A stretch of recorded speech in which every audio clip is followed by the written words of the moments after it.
Welcome back to Bizarre Books, the channel where I narrate the books that no one else will. Some may find content from this channel disturbing, so viewer discretion is strongly advised. If you derive value from this channel and want to support my efforts, please consider donating via the links provided in the description below this video. If you do donate, you can request a specific book or chapter that you'd like to hear me narrate. Narrator's note. Bad Twin is entirely fictional. Even the author is fictional. Gary Troup is an off-screen character from the TV show Lost, who dies in the plane crash and whose manuscript is found in some luggage amongst the wreckage. Bad Twin is the manuscript the surviving characters find and has been written as a novel with subtle references to the TV show. End of narrator's note. The book begins with a note from the editors. It is with a mix of pride and sorrow that Hyperion presents Bad Twin, the last novel by a wonderful author who was taken from us in the very prime of his writing life. As many readers are aware, Gary Troup has been missing since September 2004, when the jetliner that was carrying him from Sydney to Los Angeles crashed somewhere over the South Pacific. While nothing is more human than to hope for miracles, reason tells us that the author and his fellow travellers cannot have survived this disaster. As his books so vividly attest, Gary Troup was a master of quiet irony. Perhaps he would have savoured the cruel but undeniable irony of his own demise en route from Sydney. In recent years, Australia had become an increasingly important part of his life. He loved the land down under, and the land down under seemed to love him back. A new readership was discovering him in the Antipodes.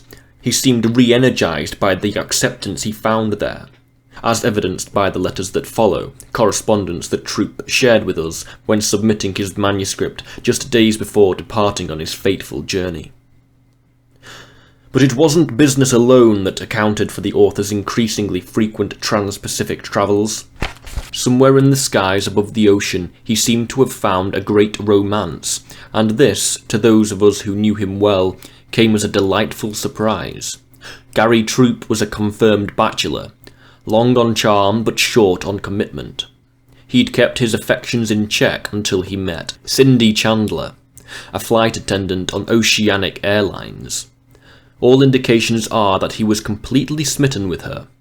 It is to Cindy that he dedicates this book. With characteristic slyness, he even gave her a cameo role to play. If death can ever be kind, perhaps it was a kindness that the new lovers were lost in the same catastrophe, neither having to mourn the other. For Cindy, my highest flying angel.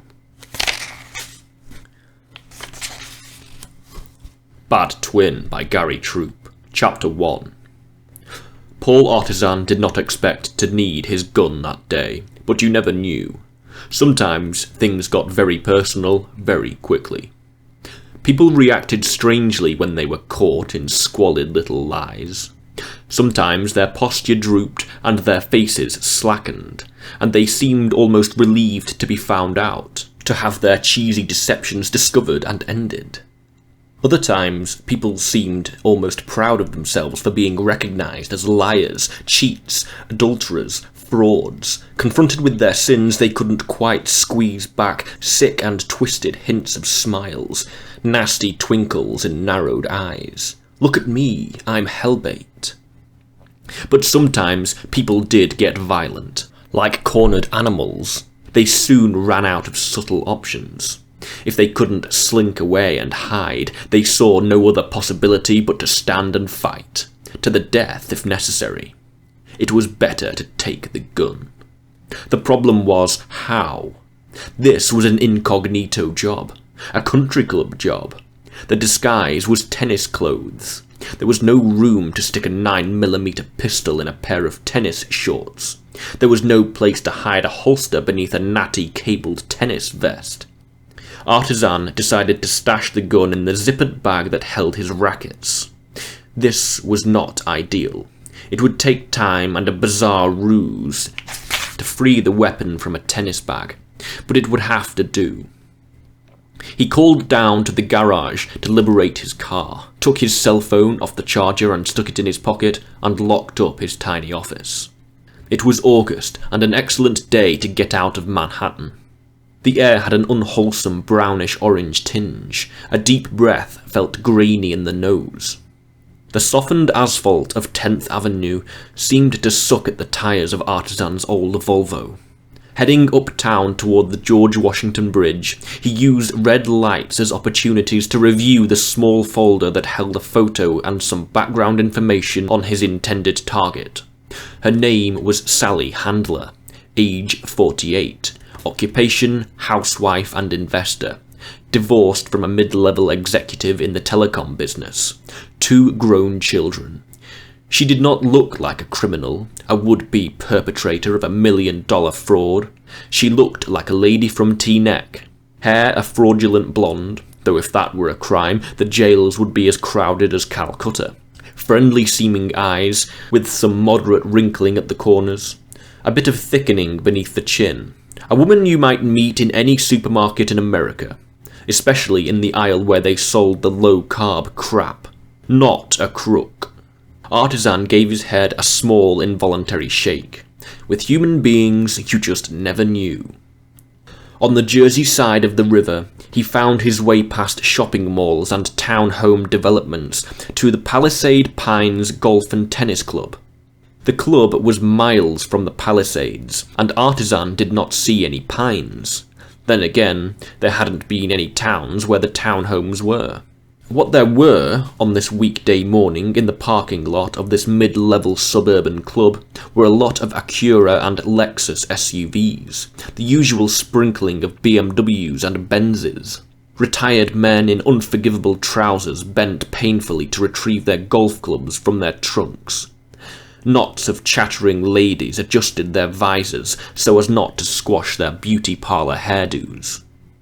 Artisan slung his unnaturally heavy tennis bag over his shoulder and headed for the door. Inside, a chipper desk clerk wished him a good morning, tentatively reached a towel in his direction, then asked if he was a member. The simple question allowed Artisan to do one of the things he was very good at, namely, gain admission to places where, technically speaking, he did not belong. The scary part was how easy this usually was. In recent years, people had gotten crazy about security, but security tended to be yet another fraud, at best a comforting illusion. Put a bouncer at the door, give him a stun gun and a walkie-talkie, so what? Even locked doors had to open now and then. There were plenty of ways to get past the velvet rope. Bribes still worked, though they were crass and seldom necessary. Usually all it took were a few magic words suited to the particular occasion and said in a calm, unthreatening manner. For example, Artisan now confessed that he was not a member. Then he said, "I'm new to the area. Still seeing what's available. I've booked an 11 o'clock lesson with Ryan." New to the area was a magic phrase. It conjured images of initiation fees, a nice commission for the membership rep, a few bucks for the clerk who'd made first contact. Booked a lesson was a magic phrase. It meant some poor bastard of a teaching pro would make $75 on a Tuesday morning when things were generally dead. "Ah, welcome," said the clerk, and extended the towel. "If you don't mind, there's this liability form." "No problem." Artisan knew from liability. He filled out the form, even signed his real name. The clerk stuck the paper in a drawer and looked at a clock behind him. "It's only 10:30. Would you like to have someone from members service show you?" "Maybe later. I'd really like to hit some serves. Little rusty." Sure. Have a good hit." With that, the clerk gestured beyond the little pro shop to the tennis courts. All Artisan, whom no one knew from Adam, who had a 9mm pistol nestled in his tennis bag, went out to find his quarry. He had no doubt she'd be there. The papers from her own lawsuit confirmed she was a member of this club. One of her lies was that she could no longer use the facilities for which she'd already paid. She had a doubles game at 10 AM.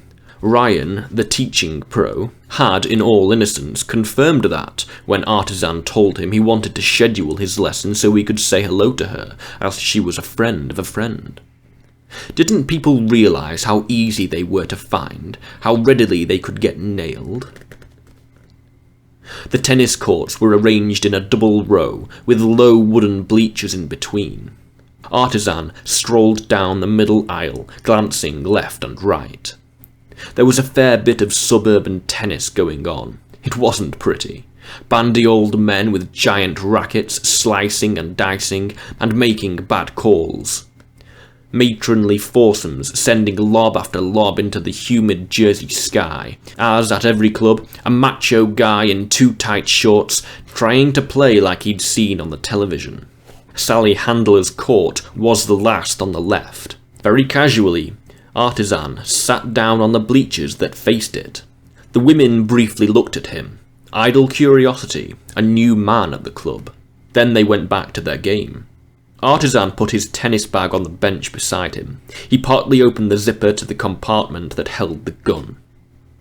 For a couple minutes, he watched them play, and he felt almost bad about what he was about to do. They seemed like nice ladies. They made little jokes between points. There was something sweet and heartbreaking about the little pleated skirts encircling tummies that were no longer flat, about the pastel bloomers stretching around soft thighs struggling to run, about the wristbands on plumped arms trying so hard to be strong. They were just regular people of a certain age wanting to enjoy their lives. How had one of them turned out to be a would-be criminal? Was her ex-husband a total deadbeat? Was one of her kids in trouble or sick? Had she just messed up with her own investments, put herself in jeopardy of losing the modest privileges and comforts she'd forgotten how to live without? It was sad, but sympathy was a different thing from justice. Finally, it was Sally Handler's turn to serve. Artisan took his cell phone from his pocket. She moved to the service line.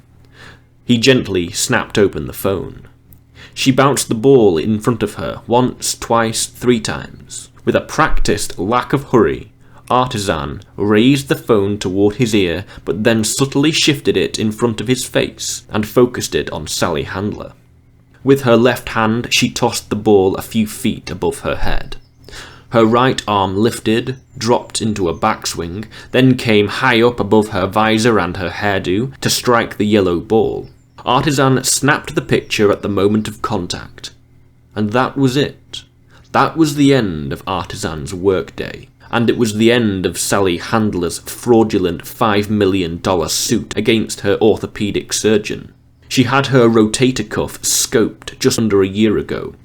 Her suit alleged that the doctor had screwed up, and she could no longer raise her arm beyond the level of her shoulder. Did she really expect not to be found out? Artisan would now send the photo to the orthopedist's insurance company. The company, most likely, would forward the image to Sally Handler's lawyer with a terse note saying they were not inclined to settle and would gladly meet her in court. Sally Handler would drop her case and Artisan would receive his daily rate of $500 from the insurance company. The detective slid the phone back into his pocket and secured the zipper of his tennis bag. He hoped to slip away without confrontation, and he more or less succeeded. As he rose from the bleachers, Sally Handler's gaze locked onto him and irresistibly drew his glance in return. Their eyes locked only for an instant of mutual abashed communication. Sally Handler's eyes told him she knew that she'd been photographed, that she didn't want her tennis lady friends to know what she had done. Artisan's eyes sent back the lame message that it was nothing personal. Then he walked away. It was just after 10:30 when he got back to the front desk. He actually had time to take the lesson he had booked, but he didn't feel like it. He felt bad for Sally Handler. He felt bad also for himself. He paid for the lesson and left the club. End of chapter 1.